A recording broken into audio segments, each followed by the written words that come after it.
It's Red Eye Radio. Gary McNamara and Eric Harley talk about everything from politics to social issues and news of the day. Whether you're up late or you're just starting your day, welcome to the show. From the Uniden America Studios, this is Red Eye Radio. All across America, we are Red Eye Radio. He is Eric Harley, and I'm Gary McNamara. Welcome and good morning. Eric, we had mentioned the Wall Street Journal editorial piece. I just want to hit it because when Trump hits the Fed and says they have no credibility, he's totally justified in saying that. Oh, sure. Just we said it then, yeah. Looking at here, the central bank has wandered far from its, this is Wall Street Journal editorial from the weekend, and it was the former member, Kevin Warsh, of the Board of Governors, says the central bank has wandered too far from its core mission. Because the most obvious example and a frequent theme of these columns is the Fed's foray into fiscal policy. Whatever the benefits of quantitative easing in the 2008-2009 financial panic, the Fed's boundless bond purchases for many years after the crisis disguised the true cost of capital. Duh. By keeping long-term interest rates deliberately low, the Fed, in effect, subsidized government deficit spending by keeping the cost of borrowing artificially low. Only now has the Fed had to raise interest rates to counter inflation and have the cost to the taxpayer become more apparent. And as we've talked about before, what do they expect for fiscal 25? $1.2 trillion just interest on the debt. Yeah, will be paid. Right. And so I just wanted to mention that when we're talking about the Fed, or if Trump criticizes the Fed. Totally legit. Oh, we've been doing it. We did it when Biden was in office. We did it when Trump was in office the first time. Jerome Powell, after, going back to different whoever the Fed chair is. But, with Jerome Powell specifically, after record inflation for a generation, I've been saying since then he's not serious at all about inflation, and they never were. No. And what happened for the number of years that they were? Oh my gosh! Yeah. In essence, keeping the interest rate low and buying our own debt, right? Printing money to buy our own and debt. Inevitably we were going to have to pay for that. Yep. Let's head to you. We go to John in Washington. John, welcome. You're on Red Eye Radio. Hi, John.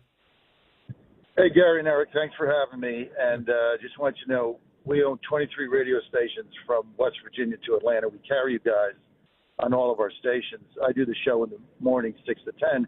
So our audiences in those markets kind of meld into 6. I'm a protectionist. Never met a tariff I didn't like. I know you guys have been banging on Trump and the tariffs for weeks now. I have a simple question. China has hollowed out our entire manufacturing base in this nation over a period of 5 decades. We don't have manufacturing. We don't have a steel mill, any steel. We're not producing aluminum. We don't produce chips. Then you go to Canada. They've completely destroyed our lumber industry, our dairy farmers. They subsidize the lumber and dairy industry. The plywood comes from them. So we don't have a manufacturing base. We've put millions and millions of working class Americans, those tuning us in right now, driving delivery trucks, making school lunches for their children, punching a clock, calluses on their hands and dirt under their fingernails, and we've taken their jobs away. And my question to you, gentlemen, is what is the alternative here? Well, my answer to you, manufacturing, John, my answer to you is we have taken none of those points that you have mentioned. Those are not our positions. Our position is not going after China, and our position is not to have unfair trade deals with the United States. Our position is, from the very, very beginning, for the president to be honest with the American people of what's going on. It was Trump and Trump alone who negotiated USMCA. Every single bad tariff that Canada has with the United States was negotiated by Donald Trump and his negotiators. Congress had nothing to do with it whatsoever. That's our problem, is go after our solution has always been you unite all of your friendly trading partners together against the people that are absolutely involved in unfair trading practices, which would be China. Our position has never been that we should not have fair trade, or should we, I won't say fair trade because nothing's ever fair, but we should not allow any unfair tariffs or trading practices from other countries. That's not our position, never has been. But that's what we have, Gary. I mean, I get what you're saying, and it's really nice to say fair trade, but it's baloney because we're getting screwed by everybody. Well, all right, Canada and Mexico and but that's not our position. All right, but you're hitting somebody else's. You're hitting somebody else's position, not ours. Our position is explain to the American because of this, because the American public, the elections are because of 15 million people that are independents that vote different ways in an election. Those people are not solid conservatives. Those people are not people that follow the Republican Party and have followed it for a while or have any type of conservative principles. They care about prices. Our worry is that if the public goes against what Trump is doing, trying to fix this in a period of months, and it fails, then the Democrats are in power for the next decade. Well, it isn't going to fail. It is not going to fail because he's going to bring our jobs back and our manufacturing. Well, could you tell him to be? Then should his had $8 trillion? I just saw him the other day in the Oval Office, and I asked him about the Fed and everything else, and he's like, we can't. We have been. Wall Street has been reacting quarter by quarter for 5 decades. That is what screwed this. Well, I understand, but again, you're not hitting. You're arguing points that we haven't made. You're arguing points that we haven't made. You're arguing points that we haven't made. No, Gary, you're making the point every day that there shouldn't be a tariff on China. That's what you said. We have never, John. John, we have never said that ever. We've never said that ever. China should absolutely. No. Come on, John.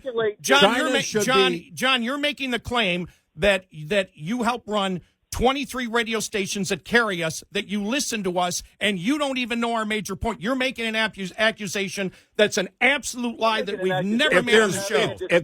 If there's one trade partner, John, if there's one trade partner that should have the tariffs, it's China, and we've talked about that to no end, going back to the first term when Larry Kudlow said the same thing.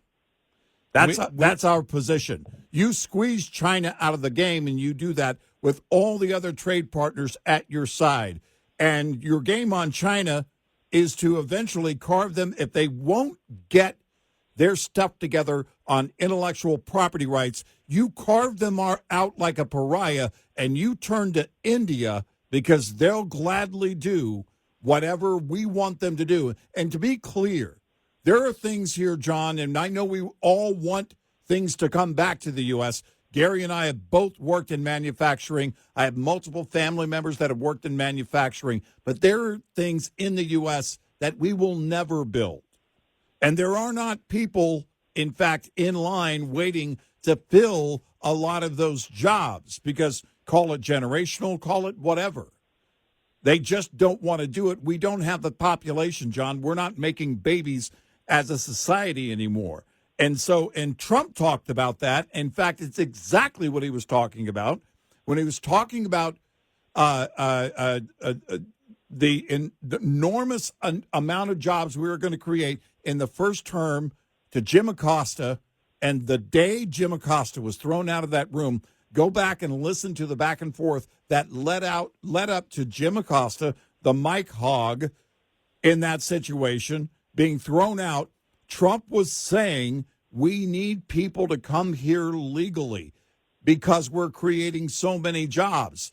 Tell me politically right now how you do what the liberals would call comprehensive immigration reform. That's not going to happen right now. We just don't have the tolerance. We wanted the border sealed, and we're not going to talk about getting work visas ramped up probably for another 5 to 10 years on a serious note. That's just not going to happen. And I'll just say, John, then I'll let you speak, John. I just get a little angry because I was a machinist and steel worker in the late 70s, early 80s. That's why I'm in radio today, because I was part of those that were laid off in that particular situation. Right. But my only thing is, look, we can talk about how we can deal with Canada and other places, Europe, and their unfair things that they do. But when you hit and said something that we didn't say about China, that's what got me upset, because we've never said that. We absolutely believe China is the target of who you should go after, but you can't go after the entire world all at once in a month. I just believe it's not good policy. The president has backed off a few times. And like I said, with Canada, he created the trade deal with Canada. Nobody else did. And if it's unfair, he did it. Also, I want to be clear on something else, John. If you hear us talking, and last hour we were covering the Wall Street Journal's coverage on the shipping lanes, okay? That's the reality of where we are.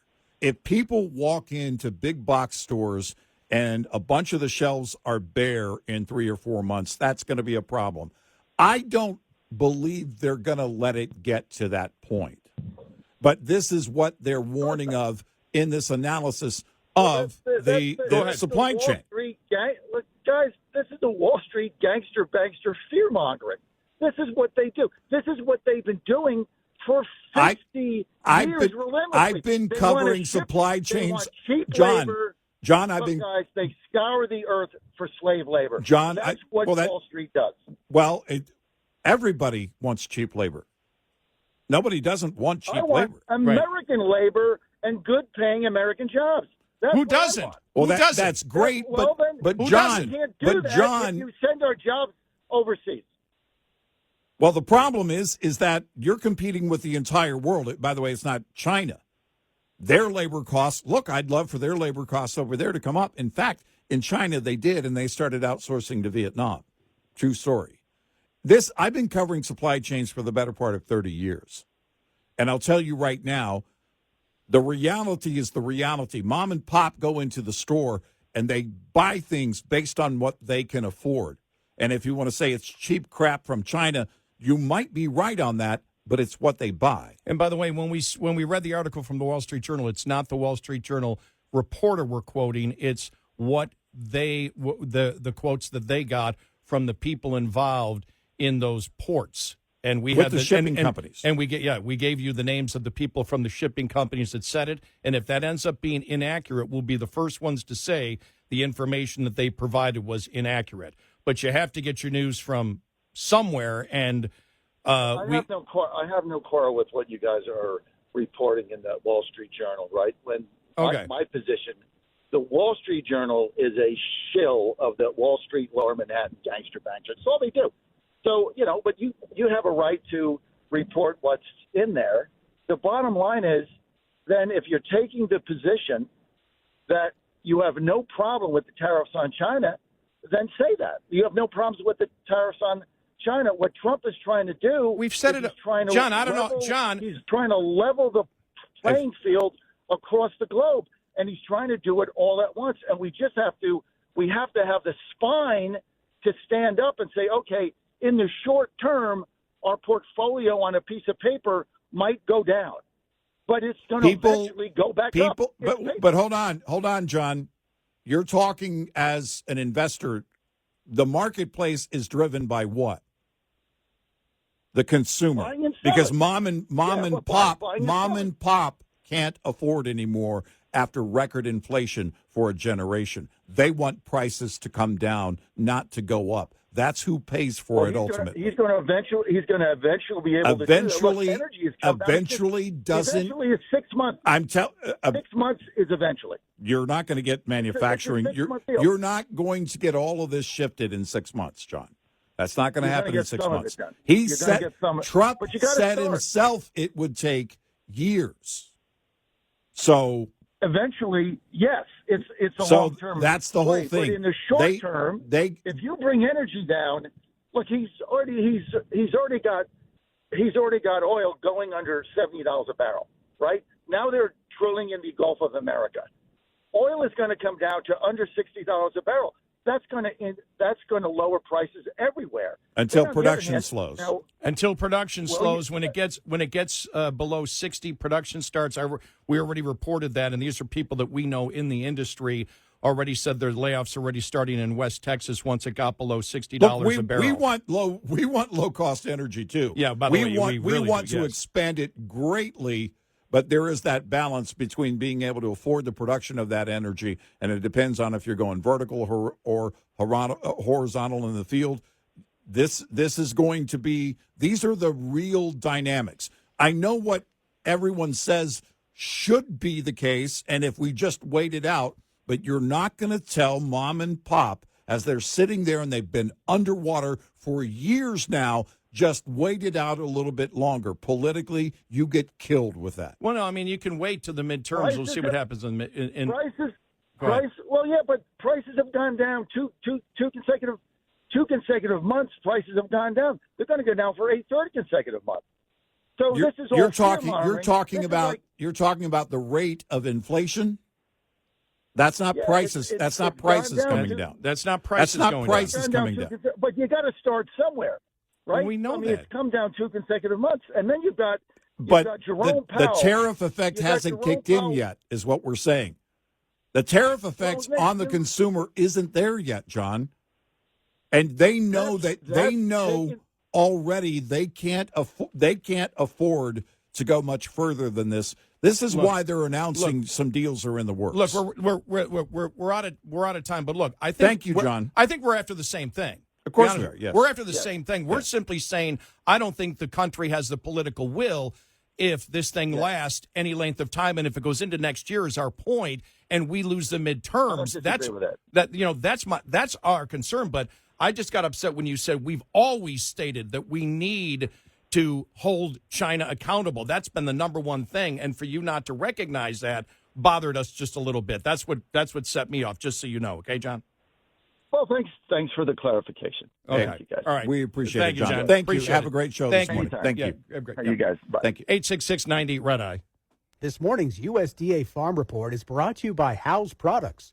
Tested, trusted, guaranteed since 1920. A celebration of 90 years of service at USDA headquarters Friday. In what other place in the world has an agency of the federal government dedicated 90 years to this effort? And how amazing and what all we have accomplished. For the Natural Resources Conservation Service. NRCS Chief Aubrey Betancourt recognizing the agency from a historical perspective, both its role in conservation nationwide and on her family's farm over the years. My first encounter with NRCS was working with my father to do a restoration project for the Pacific Flyway in California. And the level of agility and partnership that we have on the ground in that local connection is truly part of our strength, and one that is a tenet of who we are as an agency and what we can accomplish together. The chief noted the importance of public-private partnership in both field-level technical and financial assistance for NRCS's success over time. And she feels going forward. I'm Rod Bain reporting for the U.S. Department of Agriculture in Washington, D.C. This report brought to you by Cenex Fuels and Lubes. We'll be right back with more Red Eye Radio with Eric Harley and Gary McNamara.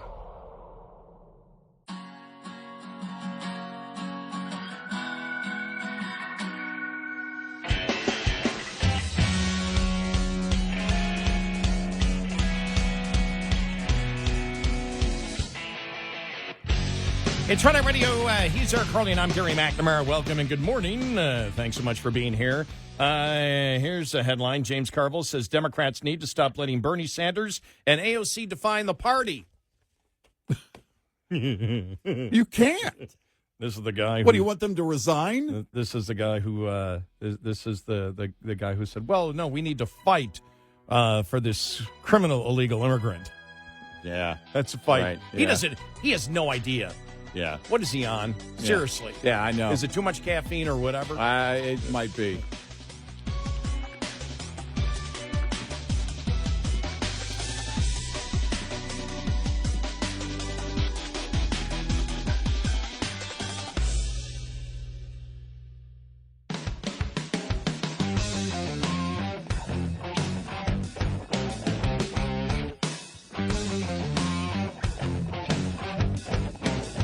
You're listening to Red Eye Radio from the Uniden America Studios. And he is Eric Harley, and I'm Gary McNamara. Welcome and good morning. You know, one thing when we got the call from John, we should just once in a while just take a minute and update where we stand on tariffs in general, because a lot of times people catch half of our conversation.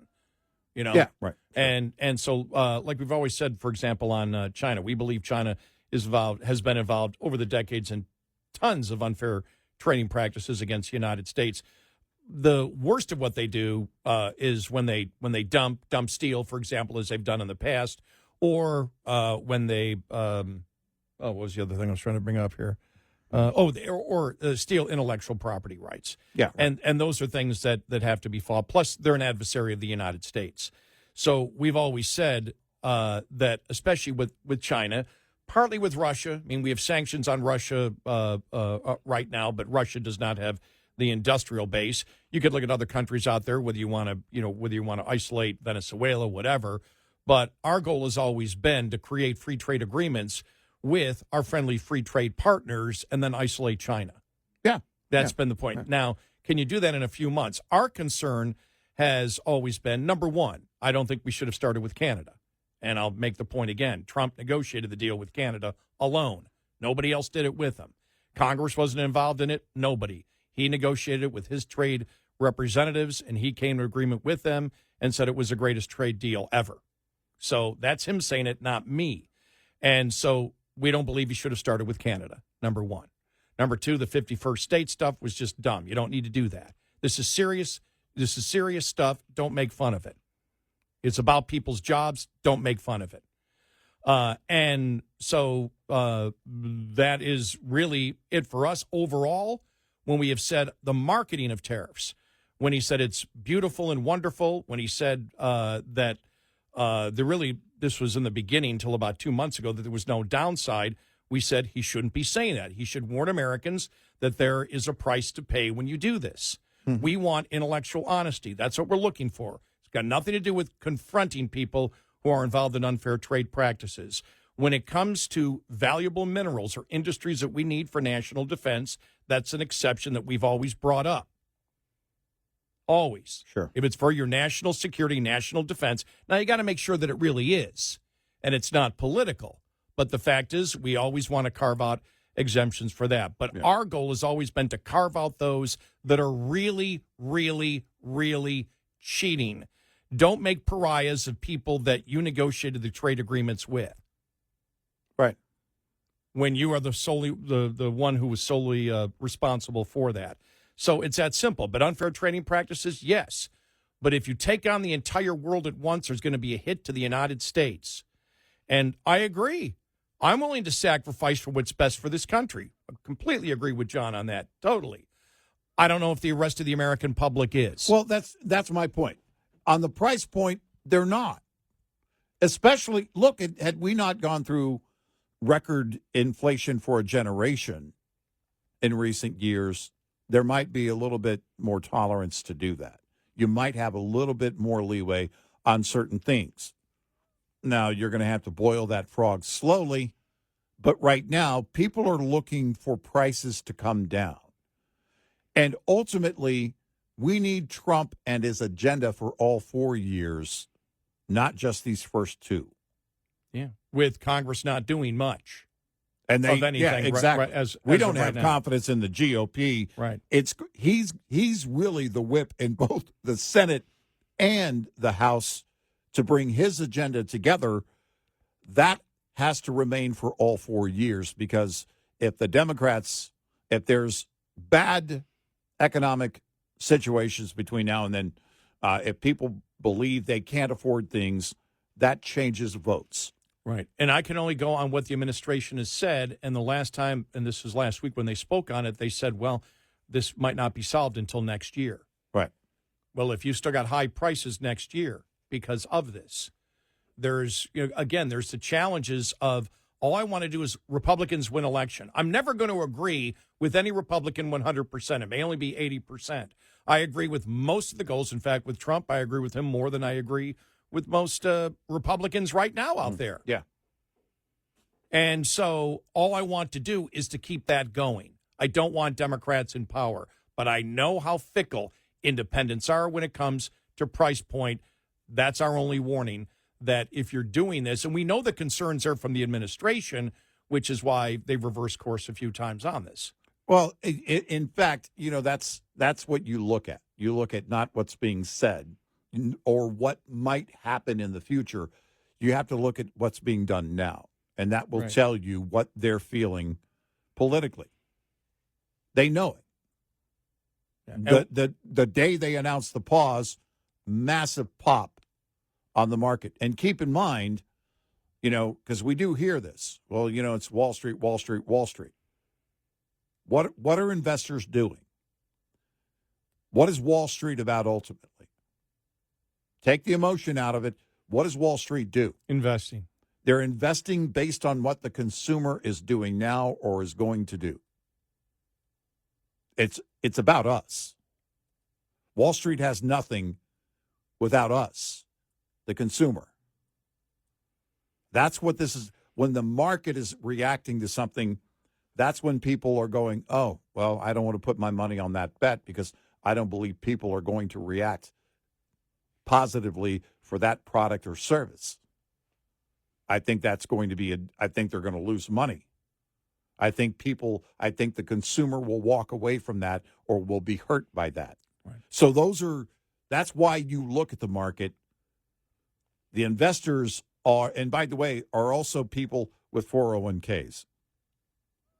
And there are many people who would be willing to make the sacrifice and say, all right, I'll wait 5 years. It's never happened. Without war, it hasn't happened.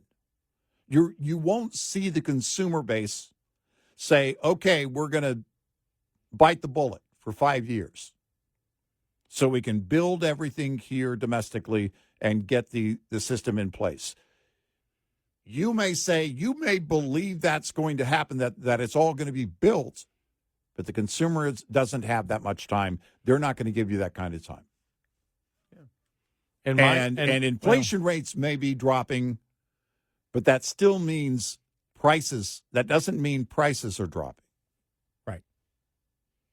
So inflation, yeah. What you have to look at is how people react to and keep in mind again, the effect of the tariffs is not in play yet.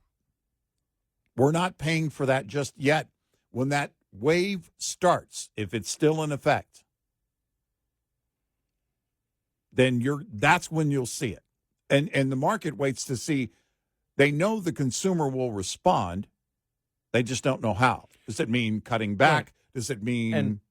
And my final point is, I know the generalities. Everybody can express what the generalities are. Mm-hmm. Bring jobs back to America and have fair trade. How do you do it? What is the goal of the federal government? I don't know what it is. The general one is fine. How do you get there? Right. By the way, you're still competing with other nations who pay very low labor rates, when it comes to manufacturing. And so the tariff is on the backs of the consumer. They ultimately pay for that. So that's the question. Is the consumer willing to pay for that to keep or bring back some jobs? It won't be all the jobs that people want to come back. That's not going to happen. We have had the same opinion on tariffs. I have I've been in radio 43 years, talk 36, so 43. Mm-hmm. Based on economics. And as I've said, what will resolve this all, and it seems to be so far, the behavior is economics. Yeah. How the consumer responds. How the consumer responds will judge how this whole thing works itself out. Right. But what Trump is trying to do, especially with China, I agree with completely. Yeah. But I need clarification. I don't have clarification except the general umbrella that he's trying to get fair trade with everyone. Well, then why didn't we get it with Canada when he had the opportunity? I'd love to see That's a legitimate question to ask somebody who is a public servant. Look, I would love to see China carved out by the rest of the world. So would I. But that's going to be filled in by other foreign nations. to be clear. I know we would like to see all of the jobs for all of the things that we buy come to the U.S., but it's not going to happen. And it's not going to happen for a number of reasons. If Americans don't care about $36 trillion plus in debt, they don't care. They're not going to tell you, they're not going to look and say, oh, well, I'll pay more so that years from now we can have more of the other, not even my job, but somebody else's job brought back to the U.S. They just don't respond that way. They look at the shelf. They look at the best value, the best price point, and that's how they shop. You can say they shouldn't. You can say they should buy all American, and if it's not available, don't buy anything. It's just not reality. Right. It's a tightrope you have to walk on because it's 10 to 15 million independents that make a difference in every election. Yep. And that's just the reality. We're looking at the reality. It may not be what we like. I wish it wasn't the reality. Because our manufacturers here, by the way, that are here now, they suffer because of the counter, the tariffs from our counterparts. When they retaliate and raise tariffs on us, that means our exports go down. And our local producers, our domestic producers, rather, suffer as a result of that. And so what do you tell them? Well, many of them you have to tell them goodbye because if you're going to keep that in place for any measurable amount of time, many of them are going to be gone. If they're not able to have the world as their customer, Trump actually said it the other day. We got a great store. We want the world to shop at our store. Well, if tariffs are in place, there's going to be retaliatory tariffs in place, and that means fewer people shop in our store. That's how it works. So remember the farmers. They had to give government aid to the farmers in his first term. And they said to him, we don't want the money. We want the business. We want our trade routes reestablished. This is what we want. And that's what everybody's looking for in the marketplace. We can all have this dream. We're a self-supporting nation. We'll make and grow everything here, but it's not reality. 86690 Red Eye. Coming up, more with Gary McNamara and Eric Harley. It's Red Eye Radio.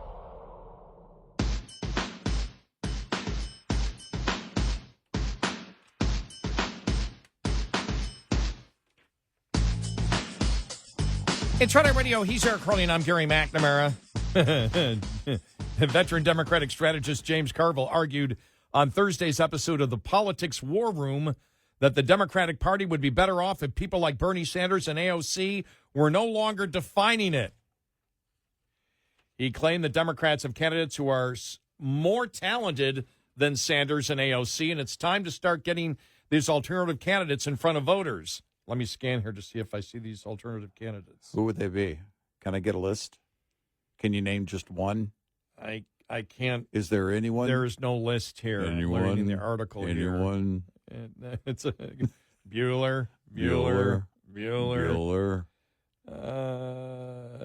Sorry.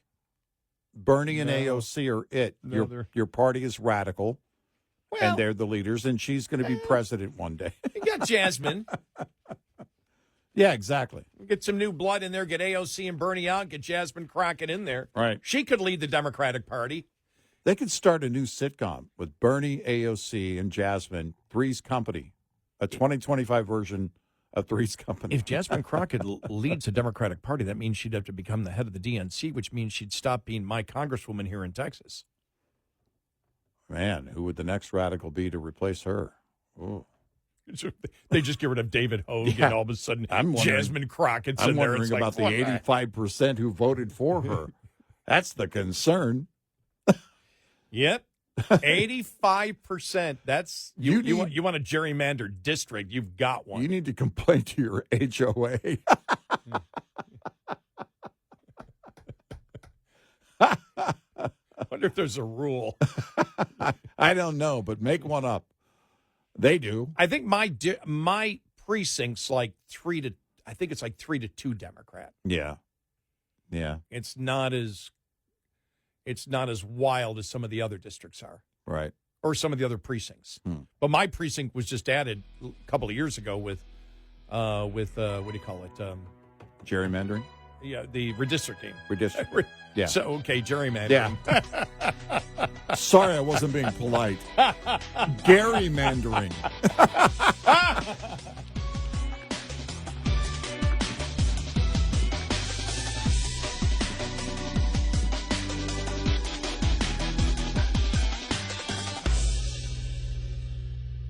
This is Red Eye Radio on Westwood One.